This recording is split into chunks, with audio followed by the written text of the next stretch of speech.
Hey, Devin Brewer here with hungryforhunting.com, and in this video I'm going to show you how to make a Belgian beer and black bear stew.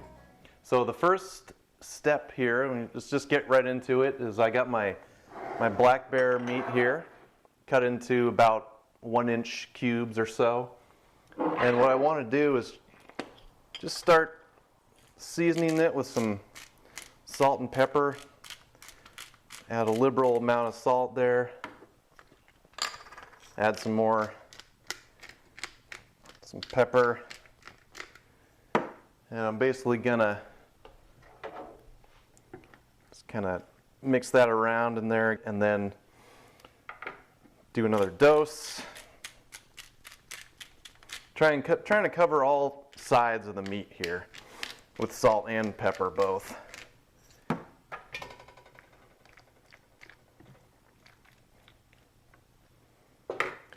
You can use, anywhere between 3 and 4 pounds of meat is pretty good. You can even get away with a little less. I've made it before with about 2 pounds or so. So don't feel like you need to use a full 3 to 4 pounds. You can see that's pretty good there. I've got, salt and pepper covering all sides of the meat. And I'll be adding some more as I start the browning process here too. So let's go ahead and start browning. I'm going to fire up the stove here on the stove top and put it on medium-high. And what you want to use for this is if you have a really big, thick-bottomed Dutch oven like this, it's perfect. You can also use something like one of these guys or something like that, but I really like it to be wide and a large diameter here. Okay, so Dutch oven's starting to smoke there, so we know that that's ready to go. You really want to get it nice and hot. So I'm going to take about 3 tablespoons or so of butter, and I'm going to toss it in there, and it's smoking pretty good, and that's okay. That's what we want. You really want to have it be nice and hot for this browning. You get a nice sear on the outside of the meat. Well, it's smoking pretty good. I'm going to go ahead and just start adding a batch of bear meat in here. And I don't want to add too much meat. That's probably just about fine there. I don't want to cover the entire bottom. I don't want to put too much in, or else it's just going to bring the heat down too fast and it's not going to brown as good. I'm going to stir it around a little bit because that's browning pretty fast there. Get it cooking on another side.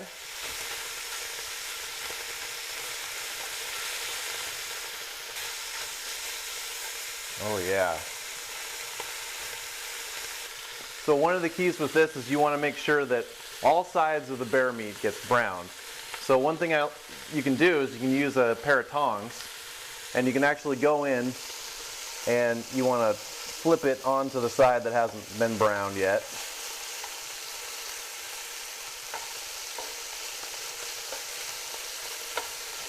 You just stir it. It's harder to get it onto the exact sides that you still need to have browned. Smoking good, smelling awesome. Mix it around again. Man, that meat is really sizzling. Now, one thing when you're browning meat like this that I've started to learn is that about 75% of the way through, you can be really tempted to just be like, okay, that's good, that's done, that's brown. But you really want to see the whole browning process through and really go through to 100%, where you really get everything, nice brown crust on everything. Because what that'll do is that will really affect the flavor and the juiciness and the tenderness of the end product. Now, a lot of the butter in here has already started to disappear, or maybe it's getting soaked up by the meat. So I want to add a little bit more, maybe a tablespoon or two more. And you can just add as much butter as you need as you go along here. So you can see here, everything's getting nice and browned. A nice black crust. You don't want to get it too overly burned, but you want to have a nice black bark on the outside of the meat there. So we're pretty much there. And I want to have, you can keep a big bowl handy. You know, this is kind of your holding bowl for the meat. Take it out. When it's done, transfer it in here.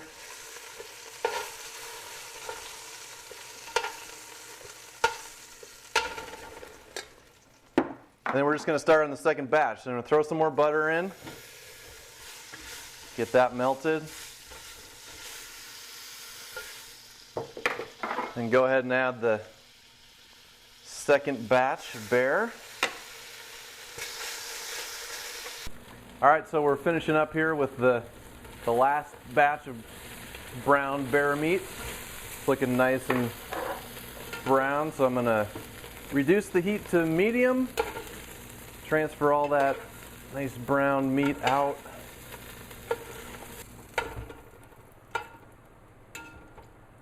You can see what it looks like.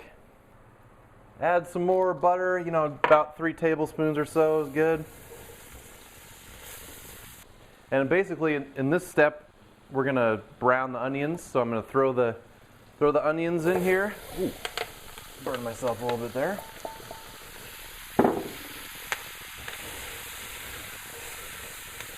And basically just cook the onions, stir them quite a bit as you go. Right after you add the onions, you also want to just kind of throw in some more salt there too. Maybe about a half a teaspoon or so. So after the onions have been cooking for about 5 minutes, just go ahead and toss in the shallots there. Stir it in. Keep everything cooking. Okay, so the onions are getting nicely browned here. It's been almost 15 minutes. So I'm going to throw in the garlic. And basically I'm going to cook it for about 30 seconds or so.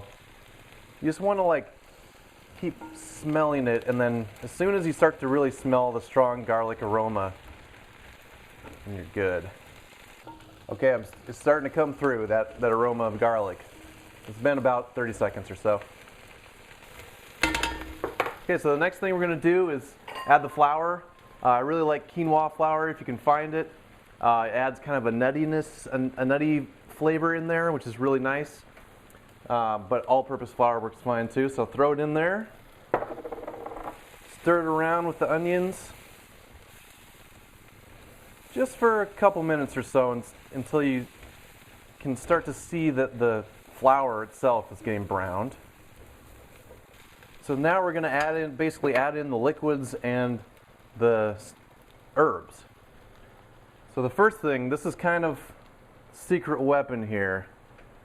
Instead of using like a beef broth or beef stock or something, like a lot of the typical recipes call for, we're going to use venison stock. But yeah, just add in the venison stock. Just start to scrape the bottom of the pan. There's a lot of brown bits and pieces down there that are stuck to the bottom, and you just want to kind of loosen all those brown caramelized bits that are stuck to the bottom are just packed with flavor, so we want to make sure we get it all. Throw in a couple bay leaves, and then our thyme, and I just bundled the thyme together with a little bit of kitchen twine. You don't have to do it, but it just makes it so that you don't have to go digging around looking for the different sections of thyme in there. So throw that in. Now here comes the fun part. It's time to add the beer in. This is Brother Thelonious Belgian style Abbey Ale. Now I actually did a bunch of testing, and because most of the recipes when I'm doing the research for this, they just say a Belgian ale, but or a Belgian Abbey style ale. But I actually tried a bunch of different ones. This one definitely came out on top. All the testers that tried it, everyone who's tried the stew with this beer said it was by far the best. So we're gonna throw in the beer here. Throw in a little extra just for good measure. And this is very important. It's very important to try a sip of the beer as you put it in. Oh, that's good. We've got our brown bear meat here. Add that.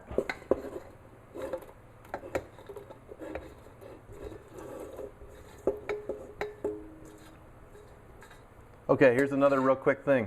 You notice in the bottom of this bowl, there's this liquid down there, there's juices that have been accumulating in the bottom as the bear meat's been sitting there, right? You definitely do not want to waste that. So you always make sure and include that in, even scrape, that's just concentrated goodness there. So you want to even scrape that, just get as much of that in the stew as possible. Oh yeah. And now what you want to do is increase that heat back up to medium high. And the goal here is just to get it up to a nice simmer. And now what we want to do, maybe give it a final stir, make sure everything's nice and good. We want to reduce the heat down to low and go ahead and throw a cover on there. Just cook it like that on a low simmer for about 2.5 hours, and then we'll be ready for the final couple steps. Okay, so the stew's been simmering on the stove, covered for about 2.5 hours, and it is smelling pretty good in here. So let's go for the final step here, which is basically, you can see what this is starting to look like. It's starting to get this nice, real dark brown color. Oh man, that's looking good. So what I'm going to do is I want to add the brown sugar and the mustard and stir it in, and we're going to let that cook with the mustard and the brown sugar in it for the final half an hour here. So the total cooking time will be 3 hours. I'm going to put the lid back on and keep it going for the final half an hour. Now, I did test a few different types of stone ground mustards, and anyone will work, good high quality one will work just fine. But I did find this really good one. It's called Eden Organic Brown Mustard, and it's stone ground with apple cider vinegar. And a lot of recipes for this kind of Belgian stew call for apple cider vinegar or mustard. So I actually found this one that has both in it, and it really turned out well with it. So if you can find this, I recommend it. Otherwise, any good high quality stone ground mustard will work pretty well too. Okay, so the final half an hour is over, and the stew is cooked for a total of 3 hours. And it's getting kind of exciting around here because it is basically done. So check this out.